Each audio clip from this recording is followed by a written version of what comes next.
Hi, I'm Steve Sample with Bama Talk. Don't miss a single episode of Bama Talk Show, available now on iTunes, Stitcher, or your favorite podcast app, and on the web at bigbrainsmedia.com.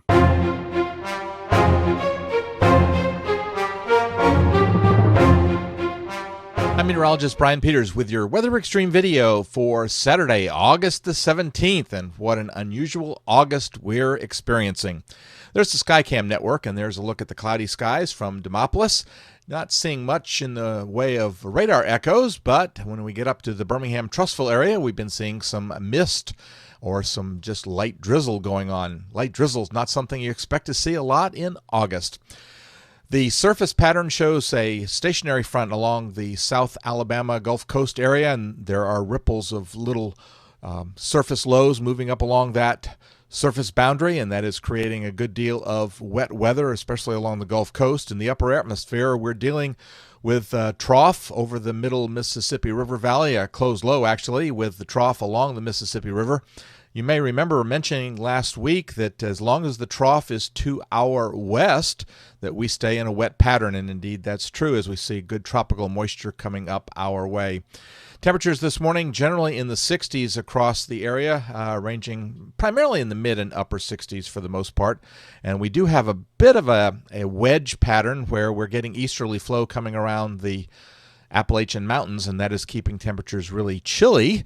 Actually, 73 was the high at the Birmingham Airport yesterday. That actually set a new, or tied a record as the coolest high temperature for the date yesterday. Radar showing that we do have some showers streaming out of the Gulf, and that is responsible for a number of flash flood watches across Georgia, southeast Alabama, southwest Alabama, and the Florida Panhandle area. QPF, of course, focusing on that frontal boundary as the area for the greatest amount of precipitation.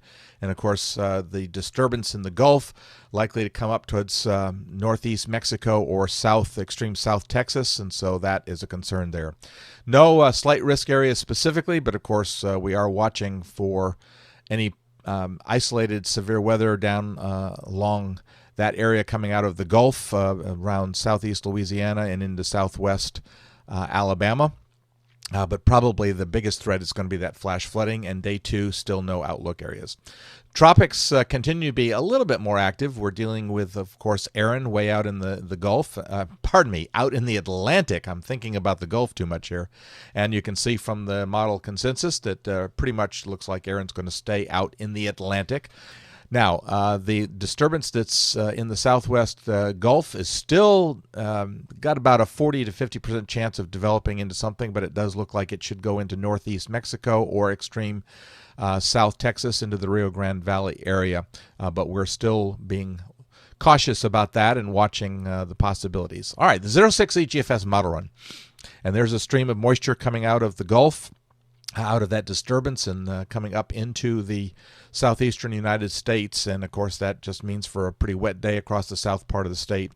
The closed low becomes a little more of an open wave on Sunday, and the GFS is still suggesting more of that tropical disturbance coming up into the central Gulf, but still I think the more general model consensus is a little bit more northwesterly, and therefore, more into South Texas area, extreme South Texas. By Monday, the upper trough has pulled on out to the northeast as we see the ridge begin to inch our way from the west. And so while we're not going to see a big change, it does seem to pull away, and therefore the moisture is at least not significantly reduced, but it certainly changes the flow just a little bit, and therefore we should get more by Monday into a little bit more of a daily shower pattern. The ridge becomes more dominant on Tuesday, but we're still dealing with little weaknesses in there. You can see those little vorticity centers, and in addition to that, on Wednesday, the ridge becomes a little more established. And so that should take us back at least into the mid-80s, maybe upper 80s by Wednesday and into Thursday.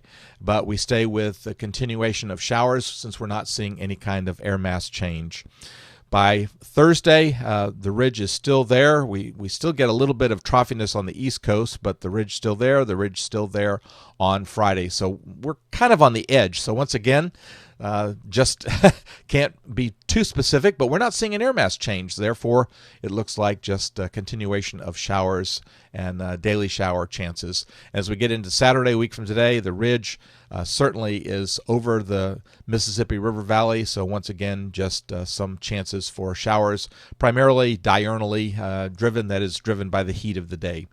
Looking out quickly into Voodoo Country around the 24th, and we see that the ridge, the 28th, not the 24th, we see that the ridge has become more established back to the west, and we're seeing another trough over the eastern part of the country.